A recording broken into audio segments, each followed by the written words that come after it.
ma première expérience en formation à distance date de 2001. J'ai fait ma formation en Cisco. Le prof était à Matane, OK? Et nous étions des étudiants partout à travers le Québec. C'était la première fois au monde que ça se faisait, que Cisco permettait de former des gens à distance. Comme l'a dit un jour, c'est Martin Luther King, I have a dream. J'avais un rêve. OK? Donc, on va débuter. Donc, à 978 km de Montréal, OK? Donc, le CFP de la Relance offre 3 formations professionnelles, donc le soutien informatique, coiffure et ainsi que l'esthétique. OK? L'âge varie entre 18 et 62 ans en soutien informatique. OK? Donc, c'est un beau mix. OK? Ça fait des bons challenges. Souvent, les jeunes qui n'ont pas d'expérience de travail rencontrent des gens qui ont beaucoup d'expérience, ça fait un beau mix. Les jeunes ont plus de facilité, les personnes un peu plus âgées ont moins de facilité. Ça va très bien. Et c'est un métier qui n'a pas grand femmes. Donc, c'est 10% de femmes environ. Okay? C'est pour ça que c'est un métier qui est non traditionnel. Okay? C'est dommage parce que les dames offrent une meilleure qualité de travail. Okay? C'est la réalité. Pas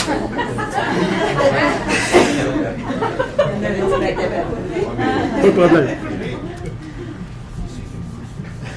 Donc, notre DEP, c'est un DEP qui dure 1800 heures, 1560 heures de classe et 240 heures en stage.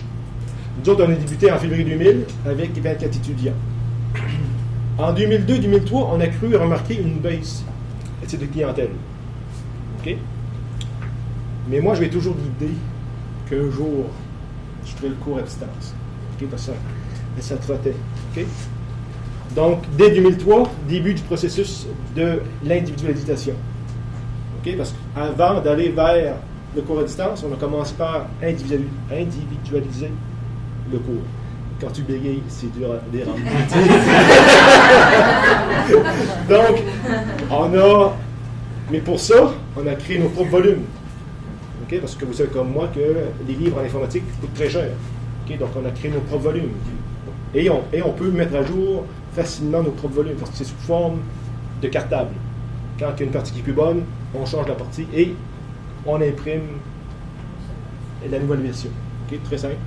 On a dû aussi diversifier des médias d'enseignement. Écoute, là, c'est plus le prof plate qui parle en avant, là. OK? Donc, ça prend d'autres médias. PowerPoint, ça prend des vidéos, ça prend toutes sortes de faits. Il faut varier ça. C'est prouvé qu'après 15 minutes à écouter quelqu'un en avant, je commence à perdre l'intérêt. C'est parfait, ça. Okay? Mais le plus important, on a dû aussi créer des outils pour faire le suivi des étudiants. Okay? Parce que c'est beau de donner le cours de façon individualisée, mais il faut prouver, il faut garder la qualité du cours. Okay? Donc, c'est pour ça que nous autres, on a travaillé avec une plateforme qui est libre, qui est gratuite. Ça s'appelle Claroline, okay? Que j'ai modifiée. OK? Ouais. Donc, Claroline, c'est l'ancêtre de Dockers. OK? Donc, pour ça, on reçoit l'étudiant. OK? Il doit rentrer son nom d'usager ainsi que son mot de passe. Il a accès seulement au module auquel il est inscrit. Et c'est le prof qui l'inscrit. Il ne peut pas aller se promener d'un module à l'autre. Mais par contre, il a accès toujours au module qui a déjà été fait. OK? Donc, comme ici, il y a quelques-uns des modules. Exemple, pour le module en télécom, on a l'introduction, c'est écrit petit, okay? Mais sauf qu'on a les buts ainsi que les objectifs. Okay? Donc ça, c'est pour la description du cours. On a l'agenda pour répondre à une question qui a été posée tout à l'heure. Comment on fait pour savoir si l'étudiant a fait son temps? Okay? Il y a une date de début et il y a une date de fin. Okay? On dit, exemple, que dans 30 heures de cours, tu commences à telle date, tu devras finir à telle date. Donc, c'est prévu, ça. Okay? Donc, et on a différentes places où on peut déposer des documents et que l'étudiant puisse déposer ses propres documents. OK? Donc, ça va très bien. Exemple. Dans nos volumes qu'on a écrits, il y a une démarche à suivre. OK? C'est ce qu'on appelle un parcours pédagogique. C'est une suite d'étapes qu'il doit accomplir, une suite de travaux qu'il doit remettre, une suite d'exercices qu'il doit faire pour compléter son module, autant théorique que pratique. OK? Ici, on a quelques-unes des étapes dans ce parcours pédagogique-là. On a des exercices, on a des PowerPoint à voir, il y a des travaux à aller chercher et à remettre. OK? Donc, c'est très varié. OK? Un exemple. Dans le volume qu'on a écrit pour Télécom, OK? Dès qu'il voit cette icône-là, il sait que c'est un exercice à aller faire sur la plateforme. OK? Et c'est l'exercice de révision numéro 1. OK? Parce que donc, dès qu'on commence un module, on va chercher des connaissances qui ont été acquises lors des modules précédents. Exemple, ici, c'est l'exercice de révision numéro 1. Il s'en vient ici, et c'est cet exercice ici. Le prof, quand il crée l'exercice, OK, il peut donner des limites de temps. Exemple, on te donne 5 minutes pour faire cet exercice-là. OK? On te donne une seule chance de le faire, ou 2, ou 3, ou 4. Et tu vas voir ou non les bonnes réponses, si on te le permet. Soit à la deuxième tentative, soit à la première tentative, c'est très variable. OK? Et c'est sous forme de soit de réponses simples, soit de réponses multiples, de bonnes réponses. On a aussi des associations, OK? Des choix de réponses, donc c'est très variable, très flexible. OK? Ce qui est le fun aussi, c'est que dès qu'il y a terminé, il y a une rétroaction, il y a une correction qui est faite. On a le temps pour lequel ça y a pris, et on a sa note. Et c'est lui-même qui voit ça. En passant, il n'y a seulement que l'étudiant et moi qui a accès à ces données. Un autre étudiant ne voit pas les résultats d'un autre étudiant. Okay, donc c'est très discret, c'est sécuritaire aussi. Okay? Ce qui est le fun ici, c'est que dans ce cas-ci, l'étudiant n'a pas mis de réponse et c'était la bonne réponse qui est ici. Donc, il voit tout de suite. Okay? Sauf que on n'est pas toujours derrière chaque étudiant pour faire le suivi. Okay? Donc, moi, à quelques reprises durant la journée, je vais dans le module en télécom, je clique sur suivi. Ce sont mes étudiants, je vois où ils sont rendus dans le module. Exemple, on voit que M. Mercier est rendu à 88% de son module de fait. On voit que Mme Cormier, elle a atteint 94%. Joe Blow, okay. Donc c'est un étudiant très très moyen, il est rendu à 4%. Okay.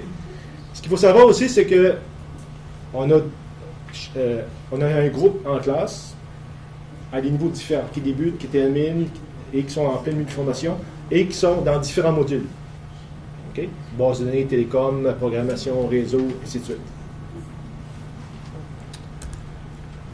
Donc, et on peut faire un suivi pour l'exercice qui a déjà été fait. Exemple, le 30 septembre à 23h14, il y a eu 7 sur 20.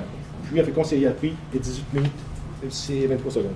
Sauf que en 2008, l'autre étape importante, on est allé en mode synchrone, c'est à distance. Parce que mon but en moi, c'est d'aller chercher des étudiants partout à travers le Québec. Okay? Surtout, exemple, LC2I-la-Madeleine, Côte-Nord, Abitibi, okay? Où là, le nombre d'étudiants n'est pas assez nombreux pour partir un groupe. Mais nous autres, si on a 2 étudiants en plus, ben, c'est 2 étudiants en plus. C'est payant pour le centre. Okay? Et je me prends un peu pour Dieu, donc pour ma consoeur, j'apporte la bonne nouvelle. La toche blanche, OK? Mais ce qu'il faut pas oublier, c'est que l'étudiant est au centre, et c'est de nos choix. OK? Donc, l'étudiant a accès aux enseignants, il a accès à la plateforme que je vais vous montrer, il a accès à la plateforme VIA et aux autres ressources. Okay? C'est vraiment les étudiants qui sont au centre de nos préoccupations. Okay? En termes de qualité, en termes de suivi et en termes pour répondre aux questions. On est toujours disponible. Okay? C'est un peu mes enfants. C'est pour ça qu'ils trouvent des fois que je radote. Okay? Donc, ça, vous avez déjà vu ça tout à l'heure, c'est avec mes consoeurs. Donc, ils s'inscrivent. OK? Il y a accès à leur activité. En fait, ce que vous voyez là, c'est ce que Nicole a vu avant de rentrer C'est ça. là-dedans. C'est ça. C'est ça l'accès à la plateforme. C'est ça. Et finalement, quand on rentre, ça ressemble à ça. C'est ça. Donc là, quand on a mon image et on voit les étudiants. Chez nous, les étudiants doivent se brancher à 8h30. OK? Parce que vraiment, c'est synchrone. On doit prouver la présence en classe. Donc, on voit leurs images via la webcam. OK? C'est en mode synchrone. Donc, ils travaillent en individualisé, mais ouais. il y a toujours un visuel sur eux. C'est ça. Donc, dès qu'il y a une question, dès qu'ils posent une question, soit en privé, donc en clavardant, OK? Ou soit par le micro, OK? Ou encore par autre moyen, selon le désir. Mais toujours dans le respect de la personne. OK? Donc, des notions importantes, l'enseignant devient un accompagnateur. Donc, c'est plus lui qui pousse ses étudiants, c'est plus lui qui tire ses étudiants, c'est lui qui avance. On accompagne la personne. OK? Oui? Est-ce que si vous êtes, admettons, à Gaspé ou à Chandler, puis il y a un élève en Côte-Nord, vous dites, bon, il doit, vous le voyez à l'écran, mais est-ce qu'il est chez lui ou il est dans un centre de formation là-bas? Chez lui. Chez lui. OK, il est chez lui. Ouais. Ensuite, on a un permis et surtout, ça nous permet d'accéder des étudiants tout au long de l'année. Dès qu'il y a une place de libre, il peut s'inscrire. OK? Par contre, c'est très exigeant pour les étudiants, ça prend une bonne discipline. OK? Mais sauf entre moi et vous, quand il fait moins temps dehors l'hiver, ça vous tente-tu de sortir pour gratter la voiture pour venir à l'école? Tu es bien chez vous, OK? Tu te branches Internet, puis tu suis ton cours. Okay.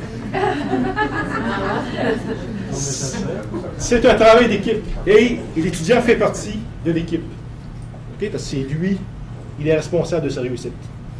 Okay? C'est sur ses épaules que repose sa réussite. Okay? Et on lui fait comprendre ça très tôt. Okay? On te donne la chance de faire ton cours chez vous, là, mais regarde qu'est-ce que ça implique de la discipline. Okay? C'est sûr que c'est pas tout le monde qui peut faire ça à distance. Okay? Soit par manque de discipline, soit par manque, soit qui n'ont pas des aptitudes, et ainsi de suite. On leur suggère de venir dans la classe parce qu'en même temps, on a des étudiants dans la classe. J'ai un peu discuté avec les termes. Vous ne faites pas de l'enseignement à distance selon la description du ministère. Vous faites de l'enseignement en direct, individualisé, comme dans un centre de formation professionnelle. C'est pour ça qu'il faut faire attention sur les termes. Okay? Ben, c'est ça. Mais ça dépend toujours de la définition du ministère, parce que justement, elle-même n'est pas claire. C'est pour ça qu'ils font un lexique. Mais vous considérez pas que vous faites de la formation à distance. Vous considérez que vous faites de la formation comme dans un centre, mais via une plateforme. Mais à distance aussi.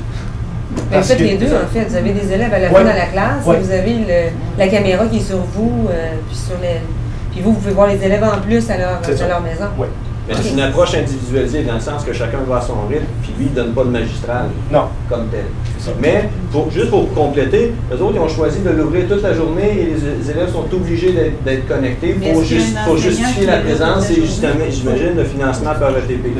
Alors que, ce qui n'est pas dans l'APEX, ce qui n'est pas en commerce, en dessin de bâtiment, par exemple, au CFP de Neuchâtel, eux autres ont des plages horaires ouvertes, mais l'élève, il va juste quand il y a des questions à poser. Donc, il n'y a pas à aller, on va dire, puncher le matin pour dire qu'il est présent puis il est resté là toute la journée. Donc, c'est ça. Mais il n'y a pas de financement, il n'y a pas de TP. Quand tu dis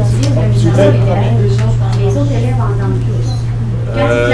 Ça serait à voir avec Alain, comment vous fonctionnez. Okay. S'il parle au micro, l'élève qui est à la maison qui parle au micro, tous les autres l'entendent. S'il clavarde, personne ne le voit.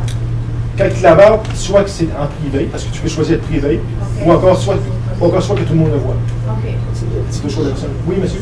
Oui, je voulais savoir, pour le financement, quand c'est juste à la sanction, quand il n'y a pas de présence obligatoire, c'est à la sanction seulement? C'est ça. La présence, c'est obligatoire parce qu'on voit l'étudiant. Oui, dans votre cas, mais si je pense d'un autre, c'est uniquement la sanction. Mais ça, je vous dirais là, que ces technologies-là n'existaient pas ils existaient, mais ils étaient trop coûteuses il y a 5 ans. Les règles de financement datent de quand, on ne sait pas. Hein, ça fait très longtemps. Franchement, là, le fonctionnement du financement n'a pas évolué au même vite que les technologies. Moi, j'ai écrit un mémo au ministère demandant d'essayer de revoir ça. C'est pour ça que je pense que Marie-Relais, les autres ils ont une entente particulière pour une couple d'années pour démarrer ça.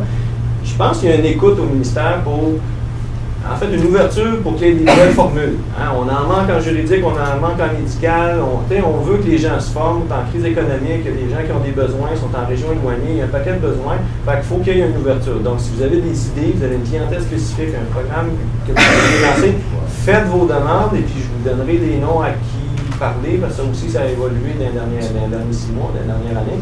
Mais il n'y a rien d'impossible si vous montez bien votre dossier. Fait que ETP, à l'examen, tout ça, c'est présenter un projet, puis c'est du cas par cas. Les dernières années, ce que j'ai constaté, c'était ça.